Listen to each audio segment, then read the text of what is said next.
Hürmetli vatandaş, bugünkü leksiyalarımızı başlayımız. Leksiya destekacı Rosa Washington'dan sözdeyimiz. Bugünkü islağa 2023 yıl 7. ayının 1. günü. Haftaga şembe vatandaşım. Vaziyetin eysak mana tor betide turuptu. Olqılık peytle. Tor film işleş ekranıda turuptu. Mavzumunda koyuluptu. Amerika armiyası yani 550 bin kişilik Amerika armiyası teyar oldu. Cungo'nun azatlık armiyası bilen karşılaşıdı, yaki karşı turudu. Şimdi deydi bunun manisi tercümesini ben bilemeye kaldım. Bu ne desiniz teknik bir koç. Kimler biz tönügün dedik o? Elon Musk'ın teknik bir küçü. Bu kuş deydi eğer Tayvan boğuzu uruş buladigan bolsa birinci qoğdurmuş liniyasiga kuch o'rlashtiramiz. Yani bunday aytganda texnik bir kuch o'rlashtiramiz deganlik bo'lishi kerak. Tayvan bo'g'izida ish bo'ladigan bo'lsa biz buningga tayyor deyilibdi. Endi Jungo nima deydi? Tinch okean, Hindi Tinch okeani rayonining qatnash yo'llarini bo'g'ib tashlayman debdi. Xi Jinping reis nima debdi desiniz? Mushu oraliqda Yaponiyaning Okinawa oroli mustaqil bo'lishi kerak yoki mustaqillik jakarlashi kerak debdi. Endi bu to'rbiti halqalaq paytlar sizlar bilasizlar. Bugungi vaziyat vatandoshim. Endi men sizlarga so'zlaydigan bugungi o'zimning leksiyasi yoki şundaq deyli, muhakeme karakterlik leksiya deyli. Ötkende vatandaşlar şundaq dedik 2021 yılı 3. ayının 18. günü. Amerika Qo'shma Shtatlarining Alyaska shtatida Jungo hukumati bilan Amerika Qo'shma Shtatlari hukumati yuqori darajalik amaldorlar. Masalan, Amerika tarafdan Amerika Qo'shma Shtatlari davlat ishlar kotibi Antony Blinken, Amerika Qo'shma Shtatlari Oqsaroy davlat ishlari bexatarligi bo'yicha maslahatchisi Jack Sullivan, Jungo tarafdan Jungo Kompartiyasining diplomatiya tashqi munosabatlar ishxonasining mudiri Yang. Shu vaqtga Jungo tashqi ishlar ministri Wang Yi qatnashgan. Hozir buni to'rbetlarida 2 qo'shilgan deb e'lon Amaliyotda 2 qo'shilgan deganda bu davlat mudofaa ministri bilan tashqi ishlar ministri o'rtasida gap edi. Hozir Xalzu torbatlari mushundaq e'lon 2 qo'shilgan suhbat bo'lib o'tdi. O'tganda men vatandoshlarga buning uchurini berib, keyin to'xtalamiz degan edim. Bugun mana vaqt kelibdi, shu to'g'rida to'xtalamiz. Hozir hisobda men 18 yurishlik torbat yani ekran, torpilim, video film işligisiyle ekranla şu mavzu aslındaki sohbet bayanını, uçur bayanını ve yaki bu işki devlet oturusundaki sohbet doğrusundaki haberlerinin hemsini topladım bir yege vatandaş 16 parça. Bunun için de hazır bugün sizlerle sözleydiğim birinci parça Amerika Jungo sohbeti. Niqab perdelerini yırtıp taşıdı. İşki koşulup elip verilgan sohbet. Bir görüşle ciddi başlandı. Prezident Joe Biden ziyafet verip kütüp aldı. Yani Alyaska'da ötküzüldü de. Alyaska ötküzülgendeki Alyaska'da verilgen ziyafet ne? Bir adı bu torpilim işligiçiyle Prezident Joe Biden bergen ziyafet de pataptı vatandaş. Prezident Joe Biden ziyafet verip kütüp aldı. Beijing gazap bilen uruş otu açtı. Yani sohbet jarayoni ciddileşti, keyfiyatı bozuldu, pozisiyası özgerdi. Eliki Jungo'cu ejdar meselelik diplomatiya degendek sohbet meydanında şu kıyafetli kösetti.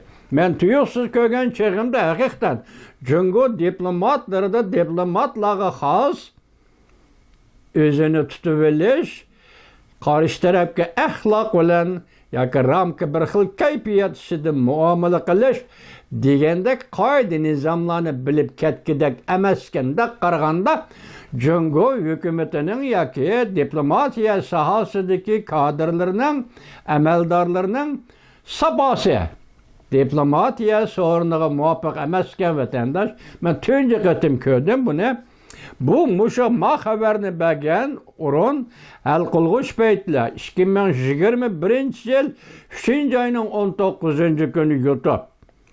Bundan sebep nimişka bu 2 yıl bo'ldi deganda men sizlarga tunishtirdim. Nimish kechikib qoldim, nimishqa men bularga uchrashammidim dedim. Hozir bu sabablarning nima ekanligini o'zimdan ko'rsammi, masalan, to'g'ri texnikam, internet texnikam tuvan desammi, ya'ni bu yerda bir gap, agar shu vaqtda mushu to'g'ri betlari mushu xabarni bergan bo'lsam, men cho'qim ko'raman. Men kirdim birisiga, ikkisiga, lekin bu darajada emas vatandoshlar. Bunda umumlaşkan derecede emas hozir 16 parsel leksiya desiniz bu yoki 3 yoki 4 tor film, video film işlegichi internet kanallarının işi berilgan xabar 16-17 parça hozir yetib kelgan edi. Lekin vaqt o'xshamaydi. 2 yil burungi vaqtda bu belgilik oldi qo'yib berilgan, lekin umumyuzlik emas. 2 yıldan keyinki bugungi vaqtda bu mushu suhbat alyaski suhbati umumiyizga qo'yib berilgan. Bu yerda bir gap boshdan oxir men vatandoshlarga ta'kidlab keldim. Suhbat jarayoni ikki davlat o'rtasidagi suhbat mavzularining tagliki, asosiy yiltizi, asos sahnasi put taraf turadigan salmoqliq sahna yoki masala mavzularning asosi tagliki nima? Bunu eçivit kaçan buludu, deb men to'xtamay sizlarga so'zlab keldim vatandoshim. Esinglarda bu vatandoshlarning ba'zilarning balki. Endi bugun men hisoblaymanki, alyaski suhbati milliki qaltis takrorlandi vatandosh sizga. 360 gün alyaski suhbati 3-oyning 18-kuni Rossiya Federatsiyasining tashqi ishlar ministri Sergey Lavrov 3-oyning 22-kuni Beijingga ziyoratga keldi. Mush ishlarni to'xtamayman sizlarga so'zlab turdim vatandoshim, lekin bundoq negiziga kiradigan emas. Bu tehdidi, bu suhbatda, alyaski suhbatida Amerika Qo'shma Shtatlari nemini qaysi masalani ochib tashlabdi. Men o'tganda sizlarga dastlabda uchur berganda shundoq dedim. Tayvan meselesi Jungo'nun içki işemez. Uyg'uriston, Şinjan meselesi Jungo'nun içki işemez. Hong Kong, Tibet meselesi Jungo'nun içki işemez. Tamam vatandaş. Uzul kesilliki ige. Mana tekdigi yetti. O'ttirdagi suhbat mavzuları echildi. Xalqi olamga oshkorlandi. Alyaski suhbatidan keyin Amerika Jungo o'rtasidagi munosabatlik ixtiloflar, rayon xarakterlik ixtiloflar, millatlarning taqdiri masalasi bo'yicha saqlanib kelayotgan ixtiloflar, hal qilinishi kerak bo'lgan ixtiloflar. Shunaqmi ya vatandoshim? Bu masala alyaski suhbatida o'tirib qo'yildi degan gap. Tegi-takdan aytganda Amerika Qo'shma Shtatlari bilan Junxo Xalq Jamhuriyati o'rtasidagi millatning taqdiri Uyg'urdak, Tayvandak, Tibetdak, Hong Kongdak millatning taqdiriga munosabatlik siyosat masalalari endi echilib ketdi degan gap, hurmatli vatandoshlar. Echilib ketdi, shungacha biz suhbatlashdik dedik, diplomatlar mundaq deyishdi dedik, Beijingda uchrashdi dedik, Birlashgan Davlatlar Tashkilotida ko'rishdik dedik, Yevropada uchrashdik, xalqaro yig'inlarda dedik, suhbatlashdik, kishilik huquq. Lekin konkret nima deganligi to'g'risida mushu degan so'zni sizlarning oldinglar qo'ya olmadik vatandoshlar. Chunki biz foydalanayotgan xabarlarda bu yo'q. Endi ko'ring, 3-oyning 18-kuni 2021-yili alyaski suhbati Beijingda, Iroqda, Amerikaning bir shtati. Shundaqla Washingtonga selish do'stimiz Washingtondan Iroqda bir tog'orisidagi alyaska. Şu yerge elip verip urullaştırış bir yerde söhbetin qaysı derecede işkenligini ispatlap verdi vatandaşım. Hazır hesapta Amerika Qo'shma Shtatlari tarafdan söhbetge qatnaşqanlar Davlat ishlar kotibi Antony Blinken, Aqsaray bexatarlik maslahatchisi Jake Sullivan, ikkinchi darajalik davlat rahbarlari deyli. Prezident Joe Biden'dan qalsılı ikkinchi darajalik davlat rahbarlari deyli. Bu qatim söhbet temisi Uyg'uriston yoki Tibet Jungo'nun işemez deb xulasalash, hüküm chiqarish hozir Amerika Qo'shma Shtatlaridan Junxo Xalq Jamhuriyati o'rtasida davlat darajasi ko'tarildi degan gap. Yoki muavin tashqi diplomatiya ministrlari yoki qaysi bir ministerlar shunga munosabatlik yoki bir emgak va xizmat ishga o'rlashtirish bo'yicha Amerika Qo'shma Shtatlarining davlat mahkasi yordamchi davlat ishlar kotibi agar bu darajada qo'yilgan bo'lsa bu suhbatning e'tiborini hozirgi suhbat e'tiboriga yoki daraja amal darajasidagi suhbat e'tiboriga selektirg'ili bo'lmaydi vatandoshlar. Demek bu meseleler bugün Amerika Qo'shma Shtatlaridan Junxo Xalq Jamhuriyati o'rtasida davlat darajalik suhbatga, davlat darajalik mavzuga, davlat darajalik masalaga, davlat darajalik ixtilofga, ya'ni Uyg'uristonga munosabatlik, Tibetga munosabatlik, Hong Kongga munosabatlik mushu masalalar Amerika Jungo ikki davlat o'rtasida davlat darajasi ko'tarildi. Davlat darajalik suhbatga ko'tarildi degan gap vatandoshlar. Şuna bugünden başlayıp ben de Allah halisa her yakshanba, her şembe günü ben bu ilacı bu vakit, ilacı var mümkünlük için çok ememez.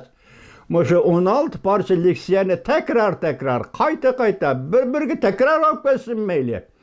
Kayta birilgen haber olsun beyler. Ben bunu çokum sizlerge yetkizişim, anlatışım gerek vatandaşım. Ben çünkü bu 2 yıl taşınıp kaldım. Ben 2 yıldan beri bununla uçraşmadım desem ben üzerine ayıplayman. Mesela kompüter teknikamın tövelliginin üzerine ayıplayman. Eğer bana münasebetlik olsa. Eğer bu meselelerine dastlabki bir haber tariqasi berilip ketip, keyin bunun takdi etilip, söhbet jarayoni so'zlanib, söhbetde qo'yilgan mesele oshkor bo'ldi. Xalq alemga oshkor bo'ldi. Mesela Uyg'uriston meselesinde Amerika'nın pozitsiyasi meydanı nima?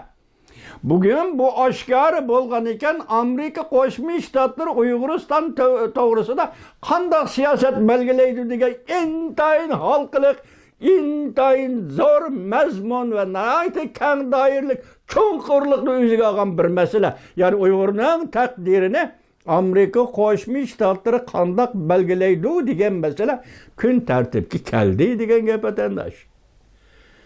Tushundingizmi? Amerika Qo'shma Shtatlari endi Uyg'ur to'g'ri siyosat belgilaydi, kun tartibga keldi degan gap vatandosh. Şunlaşqa, endi bu leksiyalarni sizlarga so'zlashimiz kerak.